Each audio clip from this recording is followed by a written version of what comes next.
but I'm coming from this from a groundwater science perspective, and I suppose one of the thoughts or questions that comes into my mind is that there's a huge amount of uncertainty in many parts of Africa in terms of the future trajectories of climate, and within that uncertainty, that breeds kind of uncertainty in terms of how we address water resource issues. Which we don't, in some cases, even know which sign particularly we're following, whether it's a wetting up of the climate or whether it's a drying of the climate, and that's a fundamental issue when you're trying to plan and make decisions. One issue that is very important for groundwater resources in some semi-arid systems that are particularly vulnerable are around the intensity, of changes of intensity of rainfall. Richard's done some work in East Africa, which has shown quite clearly that there are strong links between the intensity of climate and the potential for recharge in these conditions. So that's particularly one area in which climate information about future trajectories of intensity may help inform recharge understanding and therefore resource understanding in the future, and which trajectory we're going on.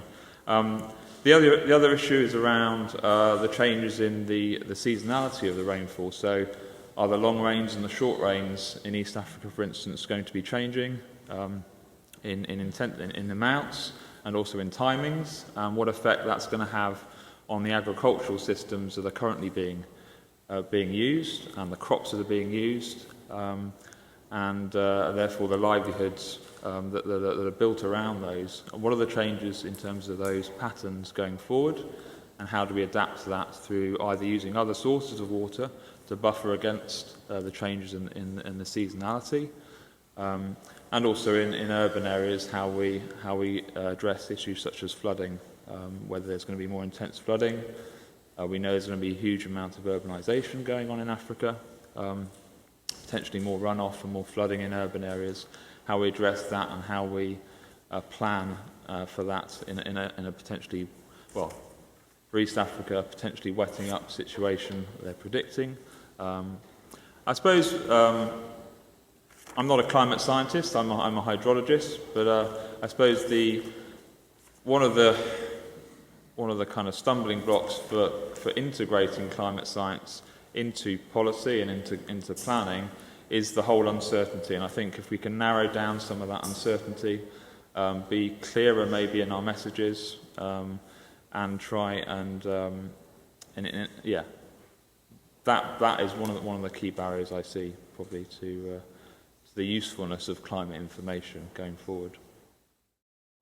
Simon gave us some homework, and as external examiner on the master's programme here, I looked at the list of questions and I thought to myself, it looks quite similar to some of the exam papers that you mustn't tell that to the students in the audience. And quite testing, actually, to answer the questions.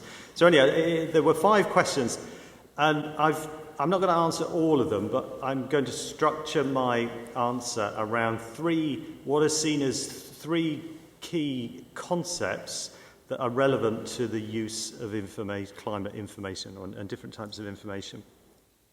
And I'll come to those in a second, but I'll just talk a bit about the history of how we've arrived at those 3 concepts.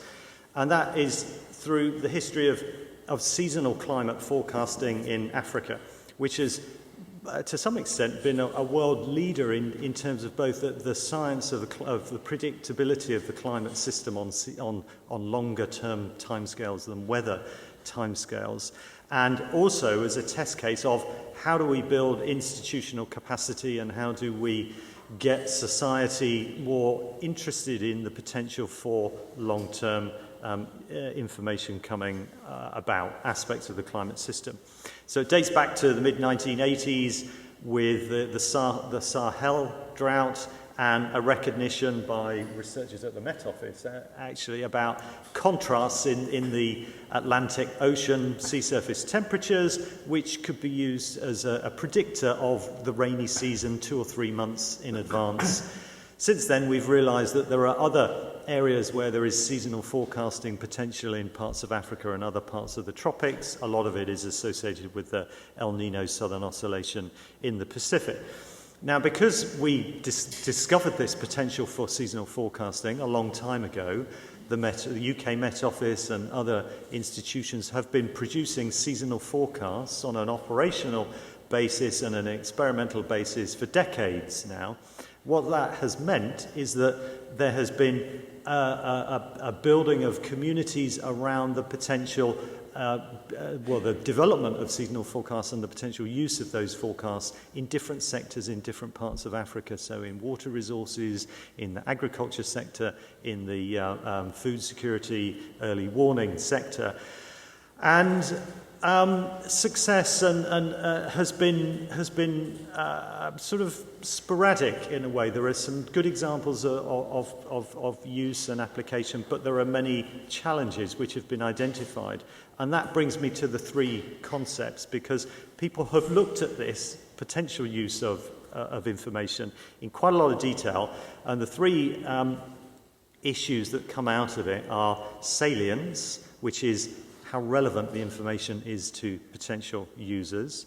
And the second one is credibility, which is really about accuracy and reliability of the information that we're going to be using.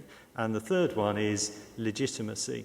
So what value does the information have to different types of stakeholders? Do they believe in it? Do they understand it? Do they feel they have ownership? Are they going to be motivated to use it? So legitimacy is an important concept. And I'm just going to go through a couple of examples of each of those. Salience then, how relevant is climate information? What timescales, what indicators or parameters can we get from the climate science community? Well, I think that if we look at a lot of the demand, then the sorts of timescales that people are interested in is often on the short term, and it's weather forecast information, anything from tomorrow out to 5 or 6 days, and that's of interest to farmers for planting decisions, for crop management decisions, and increasingly of interest for things like flash flood forecasting and early warning of those. If we move out to longer timescales, seasonal forecasting, as I said, it's been a bit hit and miss, and uptake has been quite limited given the amount of time and effort invested into trying to get users to adopt the information. And I'll come back to some of those issues in a minute. But particularly in terms of salience for seasonal forecasting, one of the issues is that the key types of information that users are interested in are things which don't come out from the seasonal forecasts. So the seasonal forecasts tell us whether it's going to be wetter or drier than average, but they don't tell us when the rainy season might start, whether it's going to be early or whether it's going to be delayed, or whether there will be breaks in the rainy season. And that's very often the kind of detail that users want. They're also often interested in quite high spatially detailed forecasts as well, which don't often get produced by the forecast community. And then as we move further out into the future in terms of climate change timescales, I think that there is broadly less demand for information on those types of timescales, but there is a lot of interest in the information. Dan's talked a little bit about some of the uncertainties, but I'll come back to talking about demand and supply of information when I come on to legitimacy. So the second one is credibility. And Simon gave us a question about examples of successful use of information on different timescales. And I was, to be honest, it's quite hard to think of clear evidence for successful use of climate information. But where I think there has been a lot of progress and potentially positive use with positive outcomes is in the early warning community. So that's particularly around drought early warning in relation to food security and food supply issues. So there we've got big communities in different parts of Africa, state and NGO, all working around different sources of information. Some climate, remotely sensed information about land and biomass, biological productivity, but also information about markets and livestock prices, and using multiple indicator information sets to give us early warning about food security issues. A lot of institutional development and a lot of operational use, and I think that broadly there we have a success story.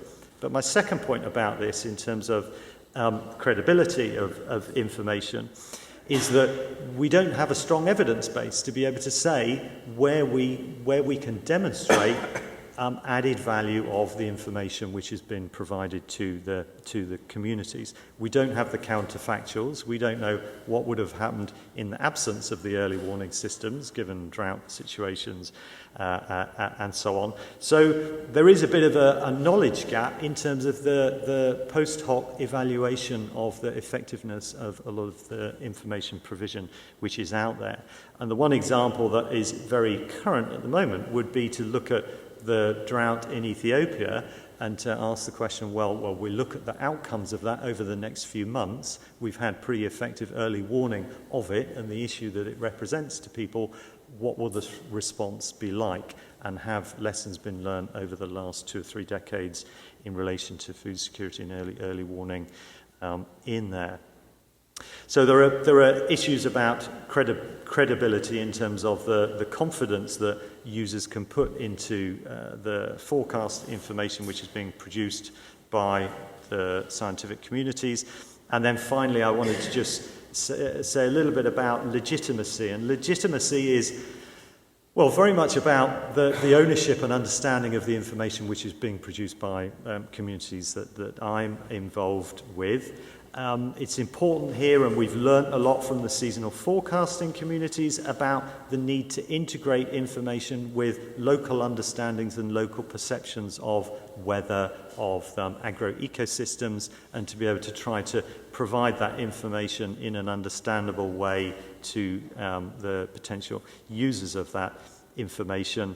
If we move out from seasonal forecasting timescales to climate change timescales, I think that here we're probably looking at more of a supply-driven agenda. So what is likely to be the case is that instances of adopting climate risk management and the use of information from climate models and climate scenarios is probably going to come through a regulatory or an NGO or a donor-driven agenda to require the state or different organisations who are investing in infrastructure and so on to undertake climate risk management and therefore begin to use the kind of information which is coming out of the climate science community. So I think that the legitimacy there is quite interesting, because I think that there are issues around the fact that it's very likely to need to be a regulatory requirement to bring in climate risk management rather than something which is being introduced internally. So as with Declan, I think I've done my homework as requested by Simon. I'm going to go slightly more sort of practically down the set of different areas which we were asked to address. And the first one, which sort of links very nicely with what Declan has just been talking about, is this issue of timescales, and what in terms of timescales are important in thinking about adaptation. It's a nice, simple question to ask, but I can imagine in an exam context it would be rather scary, because the answer to that question really depends very heavily on what you are adapting and what you are adapting to. And so there is no simple answer to the question. You can break it up, and one of the other issues that we were asked to look at was in thinking about the whole idea of framing adaptation in a risk management context. So thinking about the hazard, thinking about the vulnerability, of systems that you're looking at. So if you think in adaptation from that perspective, then you can start to see where you can start to answer this issue about what are the timescales that are important. I mean, if you're thinking about reducing vulnerability, then thinking back to what Declan was saying, often the short range and the seasonal is really, really important, because that's what allows you to enhance your preparedness in the face of a potential hazard. But thinking about, so that's sort of very much a practical. There are systems that we know of at the moment that are affected by climate shocks, climate events, so such as extreme precipitation or drought or coastal flooding, and that these are the sorts of things we need to cope with now, and we will need to cope with in the future, and often it's a case that we will need to cope with them more in the future. So anything you can do now to improve the vulnerability is an adaptation to climate change, and that in that case you're talking about short range. But there's all sorts of other things that are going on. I mean, Africa specifically, of course, is developing very rapidly. A lot of that is happening internally within the countries in a sort of a fairly informal, unstructured way, but there's also a lot of aid money going in, a lot of donor money that is going in. And so we're talking about a lot of infrastructure that is either being renewed or improved, or in many cases there's stuff that's actually starting from scratch. There are things that are happening in places which didn't happen before in terms of new industries or new agriculture or whatever. So moving from subsistence to cash crops and things like that. In those instances, looking into the future is really, really important. Not necessarily because the stuff you're building has a 50-year lifetime, but the direction in which you're going cannot be informed by what happened in the climate in the past. Because the climate is changing, which basically means your default assumption is it won't be the same as it was before.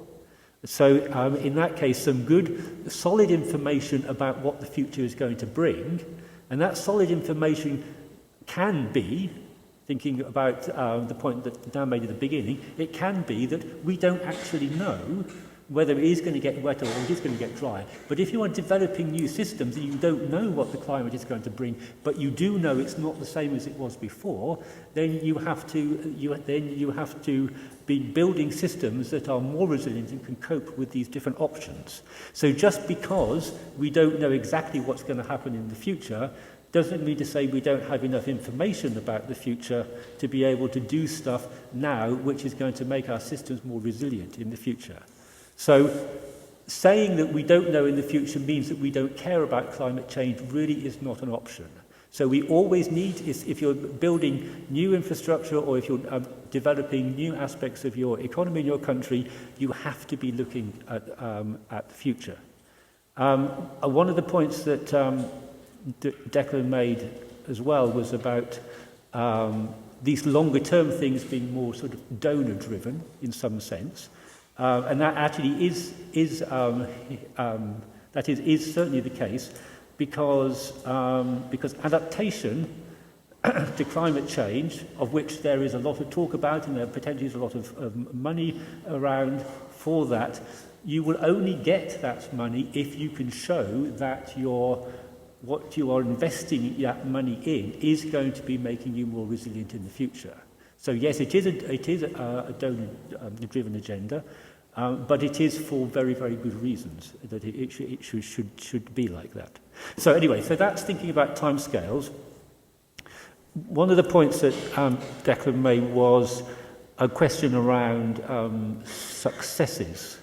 I have to say I had the same problem I think that Declan had in trying to think of where there have been successes, especially in terms of a sort of pure adaptation rather than just building resilience. So this brings me to another of the questions that Simon asked, is what are the barriers to the use of the information? Essentially, why is it that we might not have had that many successes? And I think the main issue there is really, well, there are two main issues. One is a lack of understanding on the behalf of the producers, people like me, and the potential users of what information, what can be used, what it can be used for, what it can't be used for. Okay, and the other thing that's very closely linked to that is a real lack of channels of communication and skills in communication of that whole information problem. So it's not just we, the climate scientists, aren't able to get the information down to the people who need it and in an understandable way. We, the climate scientists, also are not able to communicate with the people who need the information to understand what it is that they need, and for us to work together in being able to identify the problems of what is the climate science that is required to solve those problems. And that is a really, really, really big issue. If you want to take the example of the seasonal forecast that Declan made and say some very nice things about the Met Office. Yes, we do seasonal forecasting. You go into Kenya and you find what they actually do about seasonal forecasting, and they basically ignore all of the information that comes from global producing centres such as ourselves. They have statistical models relating sea surface temperatures to rainfall that they have built up over many years, and that is what they use for seasonal forecasting. So, and a lot of that is around, because for us to really communicate properly the value of the stuff that we're doing, for them to really understand that, needs a lot more than just us going in every rainy season with a whole series of maps about this is what our models are saying about what's going to happen across the Greater Horn of Africa. So this issue of the communication between the communities, the understanding of the information that is required, that is a really big barrier to progress. So the final thing that which sort of relates a bit to that is how do we actually build the capacity? And the question that Simon asked was to use enhanced climate information. Well, I'd take the word enhanced out of that and say, let's start with building the capacity to use climate information, because there really isn't a lot of that around at the moment. And what is it that we need to be doing there? We need to be investing an awful lot more in the people, in the countries who have the ability, the networks, to be able to get information out and to understand what the problems are, and then connecting those internally within the country and also, and at times, externally with regional centres and climate scientists to build those sort of build those skills locally, both in, for example, national hydrometeorological services, and then in the counties and in the extension workers and in the villages, in the communities, to actually understand what climate information is able to do for you, and then to understand what the information that is required by the county officials, and then the national Met services, and then potentially the regional Met services, and then the international bodies that can supply them with some useful information. Okay, thank you. So when I think about this climate risks in Africa, data to decision, I want to start with data problems. In Africa, we all know that data scarcity is the biggest challenge. For example, if we look at the Nile Basin, in the Lake Victoria region, in the 60s, there were enough, good number of stations. But after the 80s, then this number of stations have been decreasing. Similarly, in Ethiopia, the number of stations that are there are very limited, and the type of data that we get from them is short-term, and the quality is not that good. So most of the scientific research that we do, okay, all right, most of the research that we do end up giving contradictory results, and they become inconclusive. So this is one of the challenges for Africa to use our data to make good decisions. Now, we all know that the technology on the satellite technology is increasing, and it's good that the availability of the satellite data is available for everyone. But in my view, one of the challenges of using the satellite data or other products is that the fact that this data is big and the format they come in is very difficult for end users. They are not user-friendly, and especially for people who are not well-versed to use this kind of data. So providing this information that targets sector-specific in sector-specific way is something that we have to work on. And the other thing is this end users raise questions whether this data is reliable when in-situ data is not, the quality of the in-situ data is not that good. But I believe that the satellite data is improving, and we might need to use this data properly to give important decisions. The other is about the time scale. In the Ethiopian context, the time scale that is relevant in many sectors is the seasonal scale and the year-to-year variability. For example, if we use enough information for the main rainy season, that's important for Ethiopia. Last summer, I was in a workshop where different stakeholders were asked what kind of seasonal information is important for them. And most of them were saying that they are interested in no lead time or more accurate data than a big lead time information. But in Ethiopia, for example, the National Meteorological Agency provides forecasts 3 times a year, and this is not really translated to the different sectors. So there is a miscommunication between the forecast that the Meteorological Agency gives and the different sectors, what they require at their level. So when we talk about this forecast, for example, when we use statistical methods, we say below normal, normal, above normal rainfall. But that may not be translated to the ground that easy. People who are in agriculture or in reservoir management, they may not understand our statistical terms. So we have to be more specific to what they really need in agriculture or in other water management sectors. And also when we talk about the future climate change, they also raised it, this uncertainty is a big issue. So decision makers, they always say that the uncertainty is so big, so what can we do about it? And I say that if we use this risk approach and show that what the worst scenario will give, will bring to the communities, to different people, then that might be a better information for different sectors. So the uncertainty that we give doesn't, the uncertainty should not limit us from giving productive information. So this accuracy and the legitimacy that Declan was talking about is very important from what I experienced from different sectors.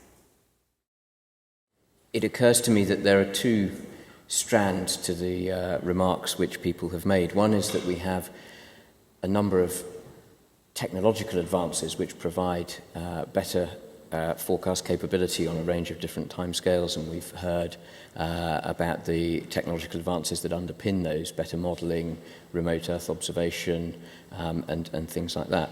But a very clear message is coming through that in spite of the fact that those developments have occurred and are occurring, the problem or the reason, the barriers to success in this area come from communication, from capacity building, from things which are not necessarily within the scientific realm. And I would like to invite any response, but particularly from those who are connected with the Future Climate for Africa programme, which I think at least 3 panel members are connected with, to offer reflections, if you might, on how the results from those sorts of activities can be translated into changes on the ground, as it were.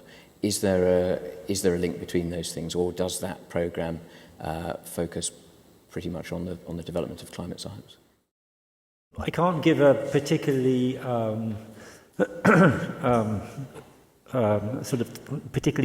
definitive answer on this. Like, I know that it will, but certainly within the project, one of the projects that I'm involved in, and Future Climate for Africa has 4 regional projects which are looking at different regions within Africa, and the one that I'm involved in has a very clear focus on cities in southern Africa. The projects themselves are meant to look at particular case studies. They're meant to understand the decision-making context around those case studies, and then they're also meant to be doing some climate science which is relevant to the case studies and the understanding of the decision making. Now, I very explicitly explained the projects in that way because the Future Climate for Africa call looked completely different, because it said, right, there's 50% of the funding that goes to climate science, then you have to understand the decision making context and do some case studies. Which is quite a different, it's quite a different way of looking at things. So to answer Simon's question, the hope is, yes, what we will be doing is to be able to understand how climate information can be used to help with resilience and adaptation within Africa. And the way that we are planning on doing this within our project Fractal is we have 5 city partners within our project.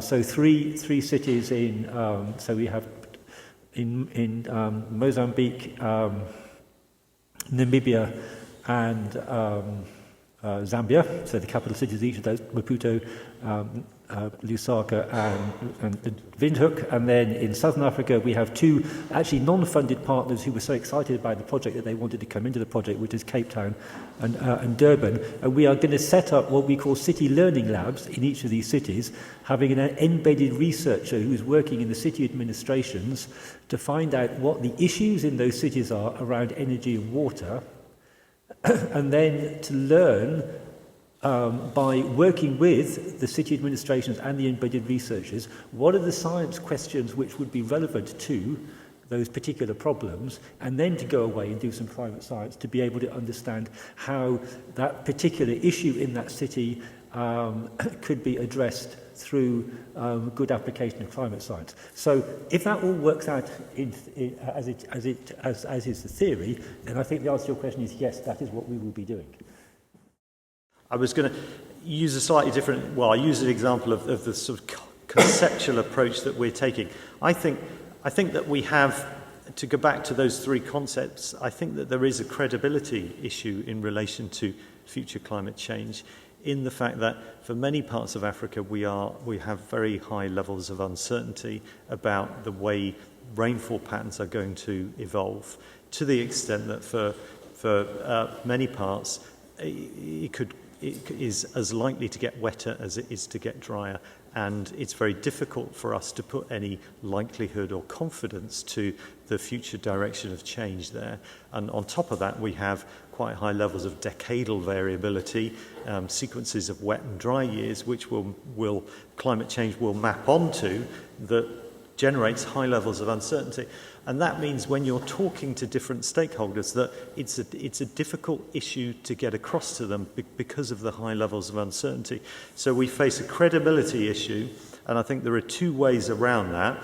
One is that we use shorter timescales where we may have more confidence or a better ability to communicate climate information to potential users to build trust around perhaps weather forecasting timescales, so they become more used to using the type of information that comes to the community. And then the second one is a slightly different approach to what Richard is trying, and that is to just accept the fact that there is high levels of uncertainty in the future. But what we need to do is we need to make effective decisions in the face of that uncertainty. So we have concepts like robust decision making, and there it may well be that we're not looking at trying to optimize individual responses and outcomes. We want to identify adaptations or responses which work well across a range of different future outcomes. And to summarize that in a way, that is to say that what we need to do is to be looking at different types of future decisions around infrastructure, around policies, and stress testing them, seeing how well they will work or perform, produce returns across a wet future and a dry future. And given the information that we get back from that approach, we make decisions which minimize the losses or the minimum regrets type approach. And I think that gives us a way around dealing with some of the uncertainties. I'm a co-owner on a project looking at similar aspects, but around the Lake Victoria Basin. It's called High Crystal. It's an example and point of the uncertainty, really, of the long-term future status of climate in that region. So one of the ways we're looking at that is to understand how different sectors are adapting to the current climate variability, because by understanding that and by being able to understand how the linkages are with the current situation and trying to improve those decisions in two particular sectors. So we're looking at the wash sector in urban areas in particular, and we're looking at lakeside communities around adaptation of livelihoods for fishing communities and rural agricultural communities around the lake systems in the Lake Victoria. Because of the uncertainty around the future climate scenarios, it's about working with people at lots of different levels, at the government level, people planning, watershed planning, urban planning. How can we make sure that there is at least some understanding of the current variability, and that's built into the decision process, never mind the future variability, given the uncertainty that we have about the projections of the future. It's kind of making a similar point to what Declan was saying. Okay.